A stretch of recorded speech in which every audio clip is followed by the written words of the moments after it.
प्रकट होता है कि कांग्रेस दल में अंतर्कलह कितना है। दूसरा अंतर्कलह सामने आया, कांग्रेस का अंतर्कलह दो विभिन्न खेमों में बटी हुई कांग्रेस का अंतर्कलह है। राजस्थान के विधानसभा में आज दो ऐतिहासिक बिल पास हुए। पिछले सत्र में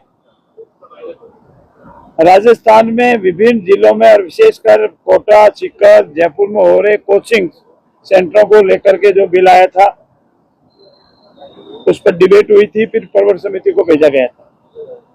प्रवर समिति की रिपोर्ट के साथ आज वो वापस आया और मैं जो चीज आपको बताना चाहता हूं वो आप कृपया ध्यान से सुने। राजस्थान विधानसभा के पटल के इतिहास में आज कांग्रेस का अंतर्कलह इस बिल पर सामने आया। आदरणीय नेता प्रतिपक्ष टीकाराम जी जूली ने और बायतू से आने वाले माननीय विधायक हरीश जी चौधरी ने इस पर कमियां गिनाई, इसकी आलोचना की।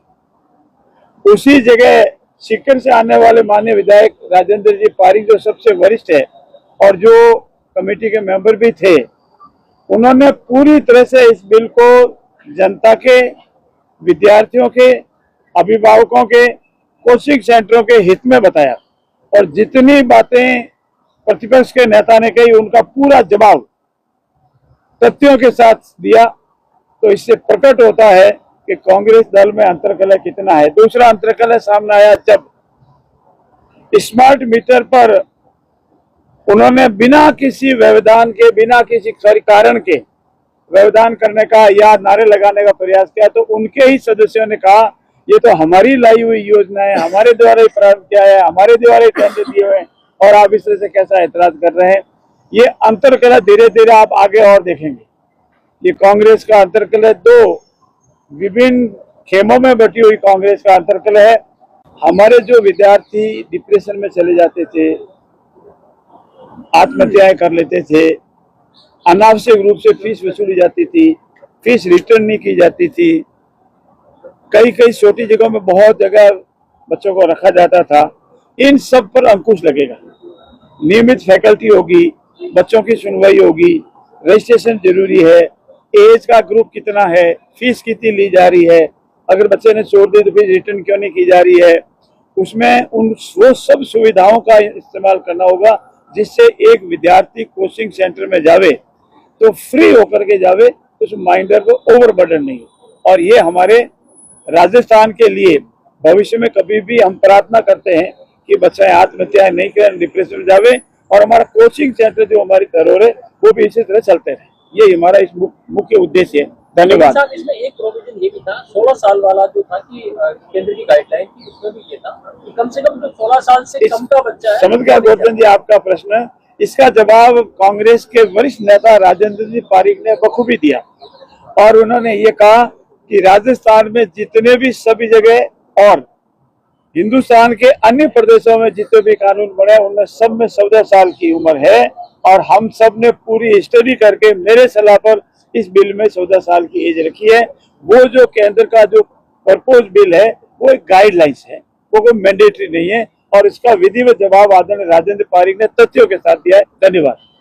और दूसरा, ये स्वास्थ्य विज्ञान से संबंधित बहुत बड़ा बिल आज पास हुआ है।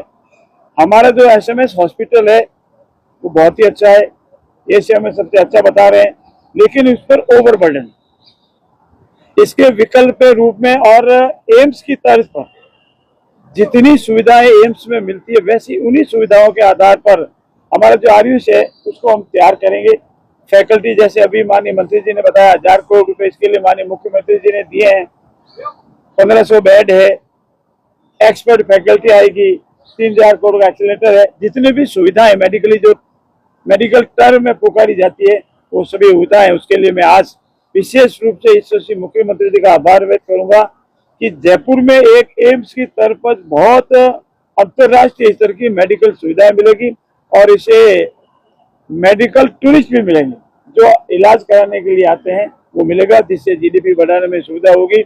और आज के हमारा सत्ता पक्ष विपक्ष पर पूरी तरह से हावी रहा और आज उन्होंने खुद नहीं पंगा ले लिया। एक प्रश्न पूछ करके ये स्मार्ट मीटर का किसका है, हमारे मंत्री जी ने आपके सामने आए होंगे, स्पष्ट तथ्य बताए होंगे।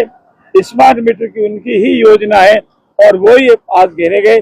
बहुत बहुत धन्यवाद। जय हिंद मित्रों। ये जो आज विधानसभा में मारपीट होते होते भी बच्ची, क्योंकि हमने देखा कि संजय शर्मा जो वन मंत्री है वो नेता प्रतिपक्ष की तरफ बाएं चढ़ा के बढ़ रहे थे, और हमने ये भी देखा कि उनका हल्का सा यहाँ जूते का किनार भी बटन टूट गया था। टकराव की स्थिति बन रही थी सर, आप बीच में ऐसा नहीं था।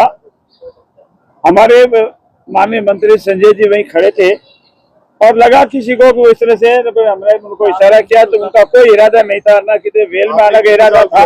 मैंने तो बीच बचा, मेरी जिम्मेवारी है। उनका कोई इरादा नहीं था। क्या लगा कि क्यों बीच बचाव करते? तो वो आक्रोशित क्यों हो गए थे? क्या वो आक्रोशित नहीं हुए थे।